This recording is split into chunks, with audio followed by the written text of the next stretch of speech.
Government हमसे कहती है कि अपनी करेंसी पर भरोसा करो, बैंक में पैसे रखो और डिजिटल बैलेंस को अपनी वेल्थ समझो। लेकिन इंटरेस्टिंग बात यह है कि इसी वक्त दुनिया के बड़े बड़े सेंट्रल बैंक्स अपने रिजर्व में पेपर करेंसीज के साथ गोल्ड भी अग्रेसिवली ऐड कर रहे हैं। तो सवाल सिंपल है, अगर मॉडर्न फाइनेंशियल सिस्टम इतना स्ट्रांग है तो सेंट्रल बैंक्स गोल्ड को इतनी इंपॉर्टेंस क्यों दे रहे हैं? हिस्ट्री देखो, बड़े बड़े एम्पायर्स आए और चले गए, गवर्नमेंट्स बदली, करेंसीज कोलैप्स हुई और कभी पावरफुल रह चुकी करेंसीज प्रैक्टिकली वर्थलेस हो गई। लेकिन गोल्ड हजारों सालों से वेल्थ के फॉर्म में सरवाइव करता आ रहा है। वॉर्स आए, फाइनेंशियल क्राइसिस आए, पॉलिटिकल सिस्टम्स बदले, करेंसीज रिप्लेस हुई, लेकिन गोल्ड की बेसिक एक्सेप्टेबिलिटी खत्म नहीं हुई। तो गोल्ड में ऐसा क्या है?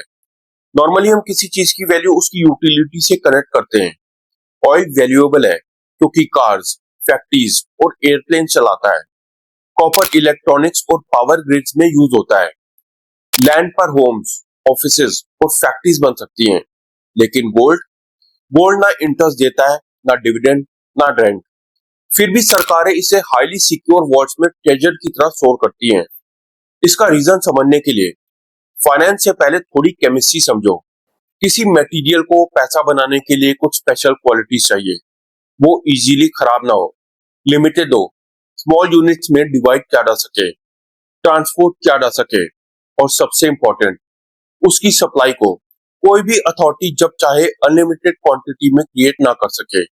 आयरन रस्ट करता है, बहुत से मेटल्स कॉमन है, रेडियो एक्टिव एलिमेंट्स डेंजरस हैं और सिल्वर जो हिस्टोरिकली मनी के फॉर्म में यूज हुआ, हाई वैल्यू वेल्थ स्टोर करने के लिए कंपैरेटिवली बल्की है और टाइम के साथ टैनिश भी होता है।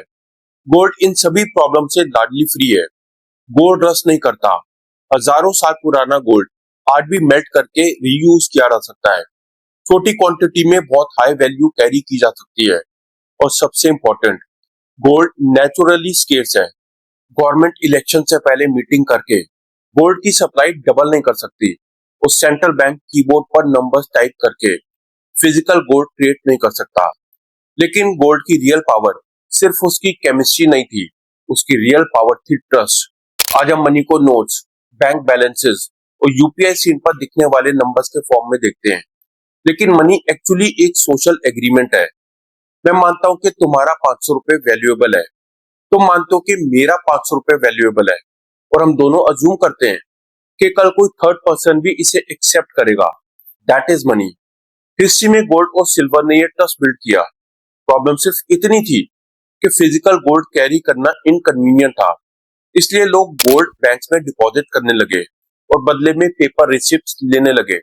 इनिशियली पेपर मनी नहीं था, ये सिर्फ गोल्ड क्लेम करने का प्रॉमिस था। लेकिन धीरे धीरे लोग फिजिकल गोल्ड के बदले पेपर रिसिप्ट्स एक्सचेंज करने लगे और यहीं से एक इंटरेस्टिंग प्रॉब्लम स्टार्ट हुई। पेपर क्लेम्स गोल्ड से ज्यादा हो सकते थे। सिंपल लैंग्वेज में, पेपर ज्यादा, गोल्ड कम, प्रॉमिस ज्यादा, अंडरलाइंग असेट कम। इसी कंसेप्ट ने मॉडर्न मॉनेटरी सिस्टम को ग्रेजुअली चेंज किया। अब डॉलर की स्टोरी समझो। सेकेंड वर्ल्ड वॉर के बाद अमेरिका दुनिया की मोस्ट पावरफुल इकोनॉमीज में से एक था और उसके पास ह्यूज गोल्ड रिजर्व भी थे। 1944 में ब्रेटन वुड्स सिस्टम एस्टेब्लिश हुआ, जिसमें अमेरिका ने फॉरेन गवर्नमेंट्स और सेंट्रल बैंक्स को प्रॉमिस किया कि वो डॉलर्स को फिक्स रेट पर गोल्ड में कन्वर्ट कर सकते हैं। गोल्ड का ऑफिशियल प्राइस $35 पर आउंस था और मेजर करेंसीज डॉलर के साथ लिंक थी। इनडायरेक्टली दुनिया की करेंसीज डॉलर के थ्रू गोल्ड से कनेक्टेड थी और डॉलर ग्लोबल फाइनेंशियल सिस्टम का सेंटर बन गया। लेकिन अमेरिका की स्पेंडिंग बढ़ती गई, वॉर्स, फॉरेन कमिटमेंट्स और डोमेस्टिक प्रोग्राम्स के लिए डॉलर्स की सप्लाई इंक्रीज होने लगी, जबकि गोल्ड रिजर्व्स उस स्पीड से नहीं बढ़ रहे थे।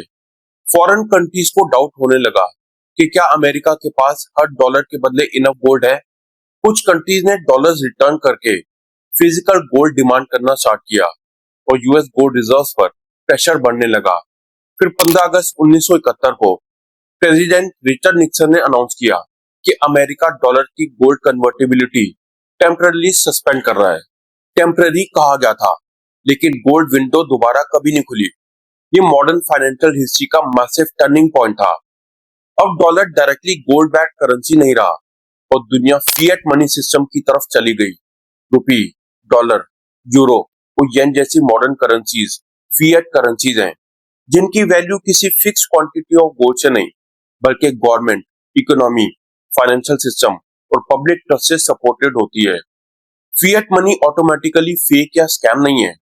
इस सिस्टम ने गवर्नमेंट्स और सेंट्रल बैंक्स को इकोनॉमिक क्राइसिस के टाइम लिक्विडिटी प्रोवाइड करने और क्रेडिट क्रिएट करने की फ्लेक्सिबिलिटी दी। लेकिन इसी फ्लेक्सिबिलिटी के साथ एक पावरफुल रिस्क भी आया, मनी सप्लाई बढ़ाने की पावर। इमेजिन करो आपके बैंक अकाउंट में 1 लाख रुपए हैं, 1 साल बाद भी 1 लाख रुपए हैं, तो टेक्निकली आपने 1 रुपया भी लूज नहीं किया। लेकिन अगर groceries, education, health care, rent, travel और प्रॉपर्टी के प्राइसेस बढ़ गए हैं, तो वही 1 लाख रुपए पहले के कंपैरिजन में कम चीजें खरीदेगा। नंबर सेम है, लेकिन परचेजिंग पावर कम हो गई। यही इन्फ्लेशन का बेसिक इम्पैक्ट है। आपके अकाउंट से पैसा डायरेक्टली चोरी नहीं होता, लेकिन उसकी परचेजिंग पावर ग्रेजुअली डाइल्यूट हो सकती है। और अब आते हैं सबसे इंपॉर्टेंट क्वेश्चन पर। अगर फिएट करेंसीज का सिस्टम काम कर रहा है, तो सेंट्रल बैंक्स गोल्ड क्यों खरीद रहे हैं? रिसेंट ईयर्स में central bank gold buying historically elevated रही है। 2010 से 2021 के बीच एनुअल एवरेज रफली 473 टन थी, लेकिन 2022 से 2024 तक सेंट्रल बैंक्स की एनुअल परचेजेस हर साल 1000 टन से ऊपर रही। और 2025 में भी गोल्ड प्राइसेस के हाई लेवल्स के बावजूद सेंट्रल बैंक्स ने around 863 tonne net gold purchase किया। तो रीजन क्या है? पहला रीजन है डाइवर्सिफिकेशन। जैसे एक इन्वेस्टर अपना पूरा पैसा एक स्टॉक में नहीं रखता, वैसी कंट्रीज भी अपने रिजर्व्स को सिर्फ एक करेंसी में कंसंट्रेट नहीं करना चाहती। दूसरा और इम्पोर्टेंट रीजन है जियोपॉलिटिकल रिस्क। 2022 में रशिया के यूक्रेन इन्वेजन के बाद यूएस और उसके अलाइज ने रशिया के रफली $300 बिलियन के फॉरेन रिजर्व फ्रीज कर दिए।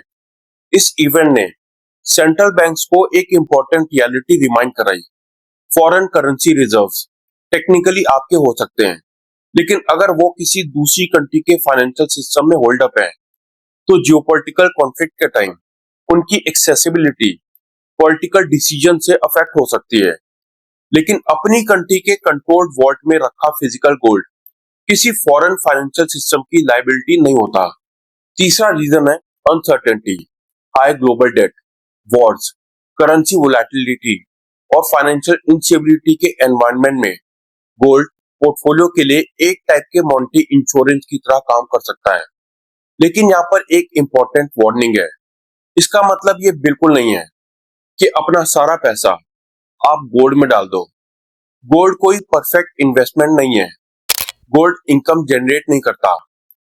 कंपनी प्रॉफिट्स और डिविडेंड्स दे सकती है, प्रॉपर्टी रेंट दे सकती है और बॉन्ड्स इंटरेस्ट दे सकते हैं, लेकिन गोल्ड बस गोल्ड रहता है।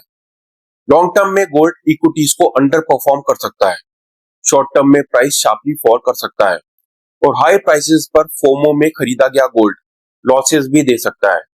इसलिए हर असेट का अपना रोल है। इक्विटी वेल्थ क्रिएशन के लिए, कैश इमरजेंसीज और शॉर्ट टर्म नीड्स के लिए, बॉन्ड स्टेबिलिटी और इनकम के लिए, और गोल्ड डाइवर्सिफिकेशन और मॉनेटरी इंश्योरेंस के लिए। गोल्ड का पर्पस आपको रातों रात अमीर बनाना नहीं है।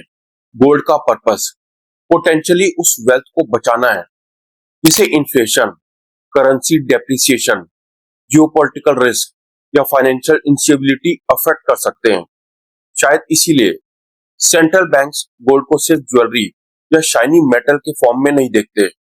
उनके लिए गोल्ड एक रिजर्व असेट है, ऐसा असेट जो किसी सिंगल गवर्नमेंट के प्रॉमिस पर डिपेंडेंट नहीं है और जो हजारों सालों से ह्यूमन टच सरवाइव करता आया है। तो अगली बार जब आप गोल्ड को देखो, सिर्फ ये मत सोचना कि इसका प्राइस कितना बढ़ गया, ये भी सोचना दुनिया के मोस्ट पावरफुल फाइनेंशियल इंस्टीट्यूशंस अपने रिजर्व्स में गोल्ड को इतनी इंपॉर्टेंस क्यों दे रहे हैं। क्योंकि गोल्ड हमें एक इंपॉर्टेंट डिफरेंस समझाता है। मनी और वेल्थ एक ही चीज नहीं है। आपके बैंक अकाउंट में नंबर बढ़ सकता है, लेकिन अगर उस नंबर की परचेजिंग पावर गिर रही है, तो क्या आप एक्चुअली में अमीर हो रहे हो? इसी डिफरेंस को समझना रियल वेल्थ को समझने की शुरुआत है। वीडियो इंफॉर्मेटिव लगा हो तो इसे लाइक करें, शेयर करें और चैनल को सब्सक्राइब करें। मिलते हैं मेरे अगले वीडियो में, तब तक अपना ख्याल रखें।